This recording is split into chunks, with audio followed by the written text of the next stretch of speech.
বাড়িতে মেহমান নিয়ে এসে মেহমানকে দিয়েই রান্না করিয়ে খেলাম। আসসালামু আলাইকুম, সবাই কেমন আছেন? আশা করি আল্লাহ পাকের রহমতে সবাই ভালো আছেন। আমিও ভালো আছি। হাবিবাস ড্রিম হোমে নিয়ে চলে আসলাম আরও একটি ডেইলি ব্লগ। আশা করি আমার অন্যান্য ভিডিওর মতো এই ভিডিওটিও আপনাদের অনেক ভালো লাগবে।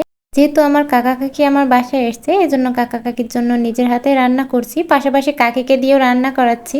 এই যে আমার কাকা কাকি যেদিন এসেছিল সেদিন রাতে আমি গরুর পায়াটা রান্না করে রাখছিলাম। গরুর পায়া 1-2 দিন রান্না করে একটু জাল করে খেলে কিন্তু বেশ ভালো লাগে। তার জন্য রাতে এই যে পায়াটা রান্না করে রেখে দিব, আর সকালে চালের আটার রুটিটা বানালেই কিন্তু সকালের খাবারটা রেডি হয়ে যাবে। এখানে পায়া রান্না করার জন্য আমি প্রথমে তেল দিয়েছি, তারপর পেঁয়াজ কুচি করে দিয়ে নিয়েছি। একটু পেঁয়াজটা ভাজা ভাজা হয়ে আসলে ওর মধ্যে আদা রসুন বাটা, শুকনো মরিচের গুঁড়া, জিরার গুঁড়া, মশলার গুঁড়া, ধনিয়ার গুঁড়া, লবণ, হলুদ দিয়ে মশলাটাকে ভালোভাবে কষিয়ে নিয়ে এর মধ্যে পায়াটা দিয়ে দিয়েছি।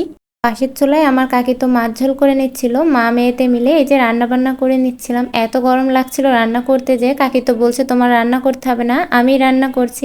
মা চাষিরা আসার একটা সুবিধা কি দেখেছেন? নিজের মেয়ে যদি কষ্টে থাকে তারা কিন্তু বসে থাকতে পারে না, তাই সে এই গরমে কিন্তু রান্না করতে চলে এসেছে। বাড়ি কিন্তু সবসময় রান্না করে খেতে হয়, তারপরও বেড়াতে এসে কিন্তু আমার কাকি একটুও বসে থাকেনি। আমার সব কাজে আমার কাকি সাহায্য করেছে। আমাকে তো কাকি কাজ করতেই দিচ্ছে না, বলছে তুমি বসে থাকো, আমি তোমাকে রান্না করে খাওয়াচ্ছি। মনে হচ্ছে আমি কাকির বাড়িতে বেড়াতে গেছি, কাকি আমার বাসায় বেড়াতে আসেনি। এই যে কাকি সর্ষে বাটা দিয়ে মাছ ঝোল করছিল। আমাদের ওইদিকে এভাবে সর্ষে বাটা দিয়ে মাছ ঝোল করে, খেতে কিন্তু বেশ ভালোই লাগে। এদিকে সন্ধ্যার দিকে আমার বোনের তো ক্ষুধা লেগে গেছে, তার তো কিছু খেতে হবে। ফ্রিজ থেকে তার জন্য আইসক্রিম নিয়ে এসে দিলাম। তার ভাইয়া দেখুন কত খাবার দাবার নিয়ে এসেছে। সে তো মহা খুশি, শালির জন্য দুলা ভাইয়ের তো ভালোবাসার কোনো শেষ নাই। আমি আমার বোনকে বলছি তুমি আমাকে কি একটু চকলেট দিবে? সে বলছে না, তোমার জন্য পেঁয়াজু আর আমার জন্য এই খাবারগুলা। আমার হাজব্যান্ড আমাদের জন্য পেঁয়াজু নিয়ে এসেছিল। আমার কাকা তো আগে জামাইকে খাওয়ানোর নিয়ে ব্যস্ত।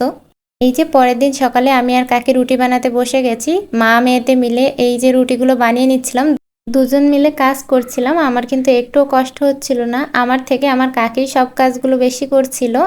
কাকি রুটিগুলো বেলে দিচ্ছিল, আমি এদিকে ছেঁকে নিচ্ছিলাম। হাতে হাতে কিন্তু দুজন খুব তাড়াতাড়ি কাজগুলো সেরে নিয়েছিলাম।